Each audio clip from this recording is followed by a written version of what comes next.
완도와 더불어 함께하는 완도 주사랑교회.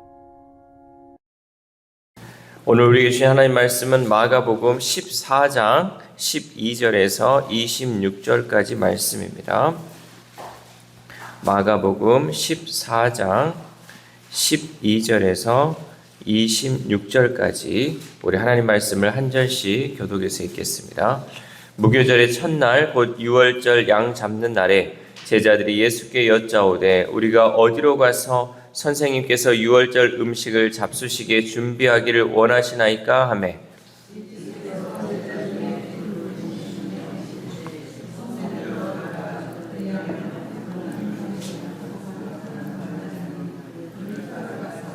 어디든지 그가 들어가는 그 집 주인에게 이르되 선생님의 말씀이 내가 내 제자들과 함께 유월절 음식을 먹을 나의 객실이 어디 있느냐 하시더라 하라.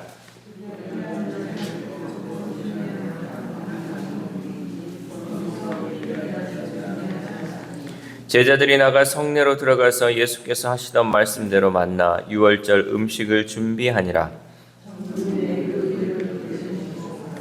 다 앉아 먹을 때 예수께서 이르시되 내가 진실로 너희에게 이르노니 너희 중에 한 사람 곧 나와 함께 먹는 자가 나를 팔리라 하신대.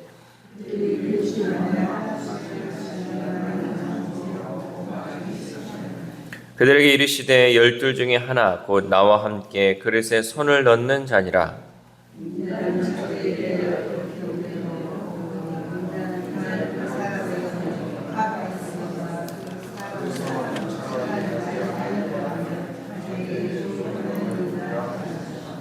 그들이 먹을 때 예수께서 떡을 가지사 축복하시고 떼어 제자들에게 주시며 이르시되 받으라 이것은 내 몸이니라 하시고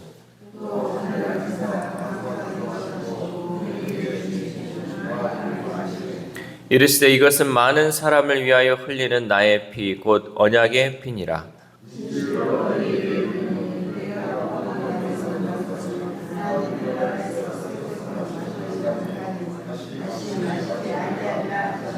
우리 같이 읽겠습니다. 이에 그들이 찬미하고 감난산으로 가니라. 아멘. 할렐루야. 오늘 하나님 주시는 말씀을 통하여 오늘 하루 하나님의 은혜로 살아가는 귀한 하루 되시기를 소망합니다. 우리나라 문화에는 이 식탁이라는 것이 되게 소중한 것이 있어요. 그래서 식탁은 단순히 이렇게 먹는 자리가 아니라 가르침과 나눔의 자리가 바로 식탁이었어요. 또 뭐 가르침과 나눔뿐만 아니라 이 식탁에 또 같이 밥을 먹음을 통해서 우리의 속 얘기를 나눌 수 있고 그만큼 식탁은 우리에게 중요한 자리죠. 이른바 밥상머리 교육은 가족과 함께 식사를 하며 부모가 자녀에게 예의와 감사 또 삶의 지혜를 가르치는 것을 의미하죠. 그래서 오늘날에는 이 밥상머리 교육이 점점점 사라지고 있어요. 왠 줄 아세요? 부모와 자녀가 같이 밥을 먹으면서 부모가 이것에 대해서도 알려주고 저것에 대해서도 가르치고 해야 되는데 부모와 자녀가 밥 먹을 시간이 없어요. 너무 바쁘다 보니까 부모는 따로 자녀는 따로 이렇게 하다 보니까 부모가 이 밥상머리 교육 자체를 할 수 없는 상황에 놓여 있다는 거죠. 제가 예전에 얘기했듯이 할머니 무릎에 누워서 아이들이 그 할머니가 알려주는 옛날 이야기라든지 또 여러 가지 이야기를 들으며 자란 아이하고요. 전혀 그거 없이 맨날 학원만 뺑뺑이 돌다가 살아간 그 아이랑 정서적으로 또 이 마음적으로 아주 큰 차이를 보여준다라는 거죠. 오늘날 우리 아이들이 밥상머리 교육도 없지 할머니 또 무릎에 앉아서 듣는 그 이야기도 없지 이러다 보니까 아이들의 정서가 점점점 메마르고 또 뭐 어른들이 알려주는 그런 예의 이런 것들도 듣지 못하고 자라다 보니까 아이들이 오늘날 많이 이제 이런 부분에 있어서 약해지는 것을 우리가 보게 되고 있습니다. 예수님은 이렇게 유월절 식사 자리에서 그러니까 제자들과 같이 밥을 먹는 그 자리에서 제자들에게 중요한 영적 진리를 가르치셨어요. 예수님 늘 제자들과 먹으면서 또 함께 하면서 예수님이 가르칠 것들을 가르쳐 주었다는 거죠. 여러분 우리가 뭐 인터넷이나 이런 걸로 많이 배울 수 있어요. 그러나 그 배우는 게 중요한 것이 아니라 함께 무엇을 먹으면서 또 함께 나눈다는 것은 그만큼 또 큰 의미를 가지고 있다라는 것을 잊지 말아야 한다는 거죠. 예수님은 그 식탁에서 나눈 가르침은 제자들의 삶과 사명 가운데 영원히 남게 되었어요. 예수님과 함께 했을 때 예수님이 가르쳐준 그 중요한 삶의 원리가 그들에게 있어서는 죽을 때까지 그들의 삶을 인도하는데 큰 힘이 되었다는 거죠. 먼저 예수님은 유월절이 다가오자 제자들에게 유월절 식사 준비에 대해 구체적으로 알려주셨어요. 어떻게 가면 어떻게 누구를 만나고 그 사람이 이렇게 안내할 것이다 라는 것을 구체적으로 알려주셨다는 거죠. 그리고 모든 준비가 예수님이 말씀하신 대로 순조롭게 이루어졌습니다. 우리 16절 말씀 시작. 제자들이 나가 성내로 들어가서 예수께서 하시던 말씀대로 만나 유월절 음식을 준비하니라. 아멘. 예수님이 이렇게 자세하게 지시하시고 또 그 일들이 예수님이 말씀하신 대로 이루어진 것은 모든 것을 아시고 또 통제하시는 하나님께만 가능한 능력인 줄 믿습니다. 유월절은 이스라엘이 애굽에서 구원받은 사건을 기념하는 절기이죠. 예수님은 하나님의 구원 계획 가운데 이 땅의 마지막 유월절을 완벽히 준비하심으로 곧 다가올 고난과 죽음 역시 하나님의 계획에 따라 이루어질 것을 암시하셨어요. 그러니까 예수님이 이 모든 것을 말하고 또 그것이 이루어졌다라는 것은 앞으로 일어날 십자가에 대한 그 고난 또 죽음 이 모든 것이 그동안 말했던 것대로 이루어진다라는 것을 확고히 보여주었다라는 거죠. 예수님에게 있어서 이 마지막 유월절이 말씀대로 준비되었던 것처럼 예수님의 십자가도 말씀대로 이루어질 것입니다. 그리고 우리의 구원 역시 말씀대로 이루어질 것임을 확신하고 우리는 이 고난 주간에 예수님의 대속의 은혜를 깊이 묵상하며 주님만을 바라보며 주님께만 감사하는 삶을 살아야 할 줄 믿습니다. 그리고 날이 저물어 유월절 식사 시간이 되었습니다. 그런데 식사 도중에 예수님이 제자들 중 한 사람이 예수님을 팔 것이라고 예고하시죠. 우리 18절 말씀 시작. 다 앉아 먹을 때에 예수께서 이르시되 내가 진실로 너희에게 이르노니 너희 중에 한 사람 곧 나와 함께 먹는 자가 나를 팔리라 하신대. 아멘. 그러자 제자들이 어떻게 했습니까? 불안해서 나는 아니지요. 다 이제 그 얘기를 하는 거죠. 내가 혹시나 예수님을 배신하지는 않을까? 내가 그 한 사람의 내가 되지는 않을까라는 그 불안한 가운데 자신이 아님을 확인받고자 했고 또한 예수님은 그런 상황에서 더욱 구체적으로 이것을 알려줬죠. 예수님께서 이렇게 한 사람이 나를 팔 거다라는 것을 미리 알려준 여러분 목적이 무엇일까요? 그 사람을 지적하기 위해서 아니면 다른 제자들로 하여금 제가 나 팔 거다라는 것을 알려줌을 통해서 왕따시키려고 이렇게 했을까요? 예수님의 목적을 우리가 알 수 있어야 돼요. 예수님이 이렇게 알려주신 목적은요, 바로 유다의 마음을 돌이킬 기회를 한 번 더 주기 위한 거예요. 예수님은 늘 우리에게 기회를 주시기 위해서 어떠한 심판 또 어떠한 재난 이 모든 것들을 연기시켜 주는 거죠. 왜냐하면 우리에게 기회를 주기 위해서. 오늘날도 우리가 말씀을 한 번이라도 더 듣는다는 것, 그것은 여러분 우리에게 기회를 주시는 하나님의 사랑이다라는 거죠. 예수님은 사람의 마음을 꿰뚫어 보세요. 그래서 우리는 주님 앞에서 숨길 수가 없다라는 거죠.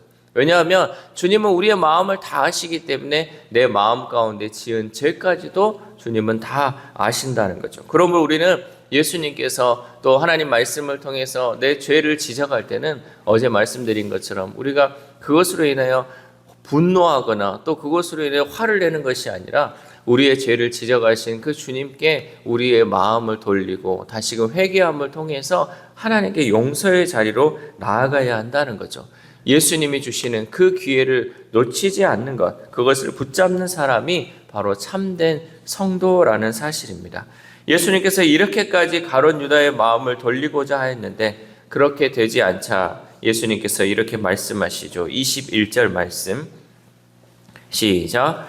인자는 자기에 대하여 기록된 대로 가거니와 인자를 파는 그 사람에게는 화가 있으리로다.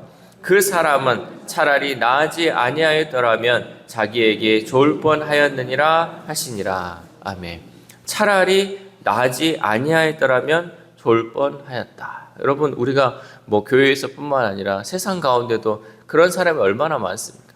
저 사람 차라리 태어나지 않았으면 저런 불명예는 없었을 텐데 저 사람 정말 태어나지 않았으면 이런 어려움은 없었을 건데 하는 사람이 얼마나 많이 있습니까?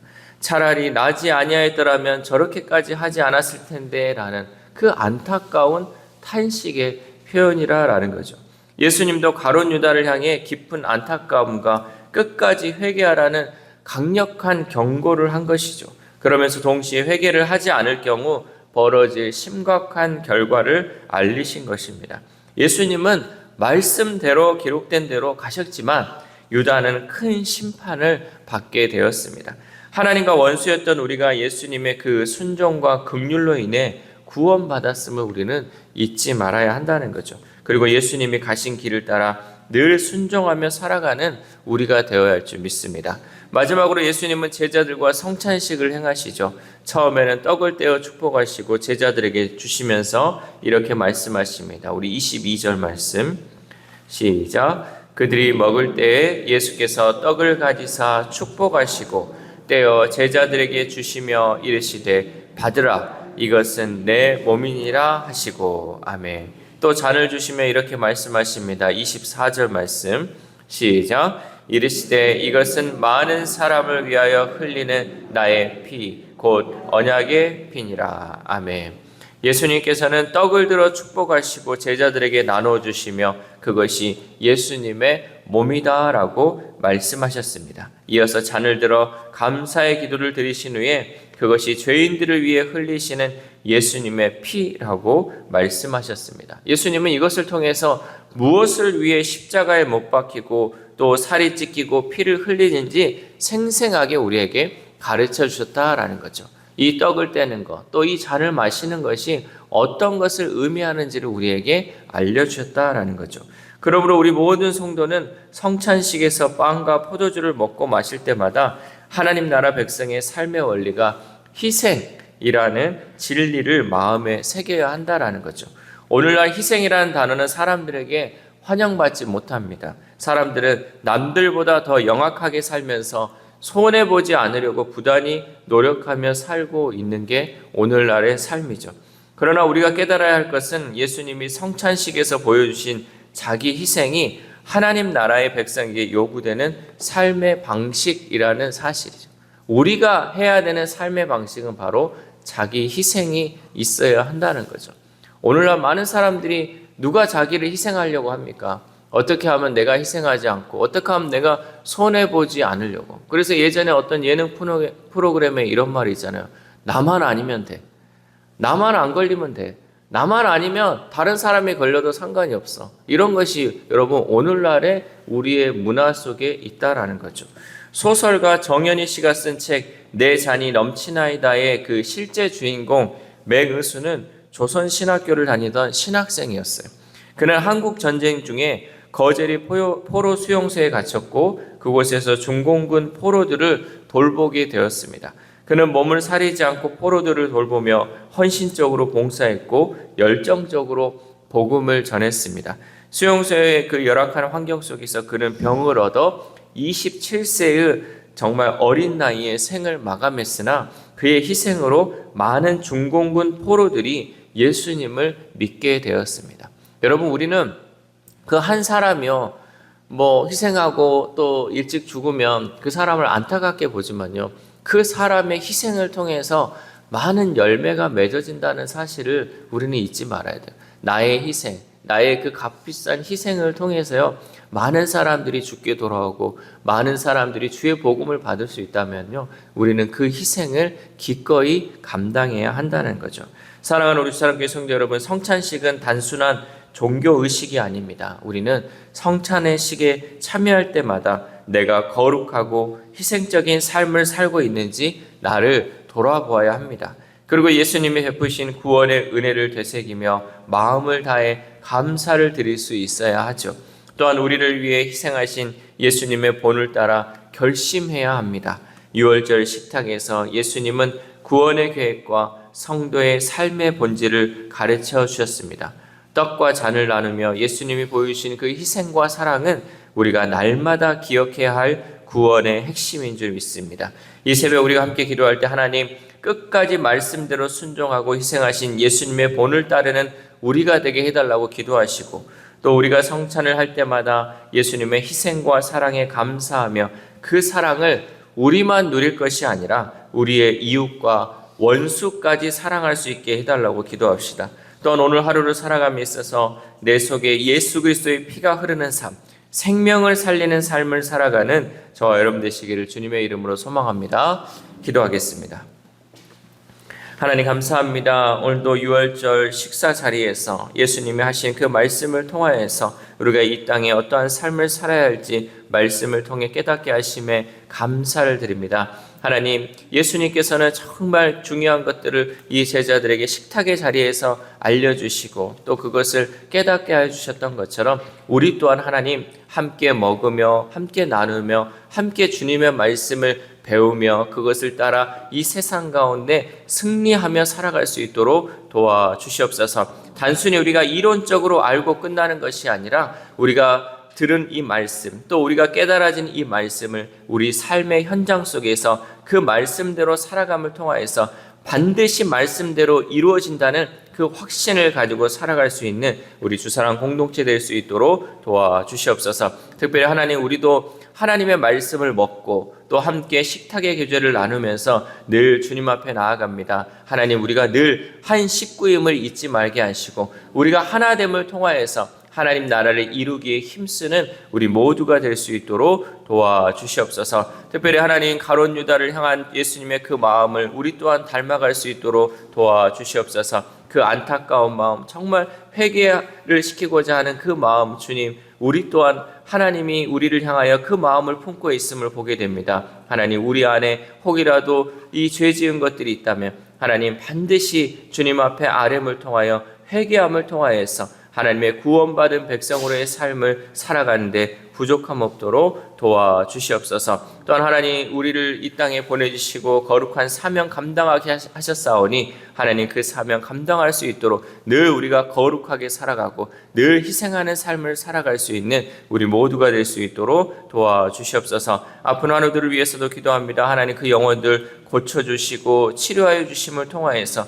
여전히 정말 병마와 싸우고 여전히 마음 아파하는 그 마음 하나님께서 어루만져 주심을 통하여서 온전한 회복과 치유의 역사가 이루어질 수 있도록 도와주시옵소서. 또한 우리의 자녀들, 우리의 다음 세대들 하나님 세상적 지식으로 채우는 삶이 아니라 하나님이 주시는 그 말씀으로 채워지는 삶이 되게 하시고 또한 어른들이 하는 그 말씀을 귀담아 들음을 통하여서 하나님의 삶의 진리를 제대로 배우는 우리의 다음 세대, 우리의 자녀들 될 수 있도록 도와주시옵소서. 또한 오늘 하루를 살아갑니다. 오늘 하루도 하나님 이 들은 말씀 가운데 정말 내 안에 예수 그리스도가 있음을 잊지 말게 하시고 그 예수 그리스도의 삶을 본받아 희생하는 삶, 또한 남을 살리는 그 삶을 살아가는 우리 모두가 될 수 있도록 도와주시옵소서. 이 모든 말씀 우리를 구원하여 주신 예수 그리스도의 이름으로 기도드립니다. 아멘.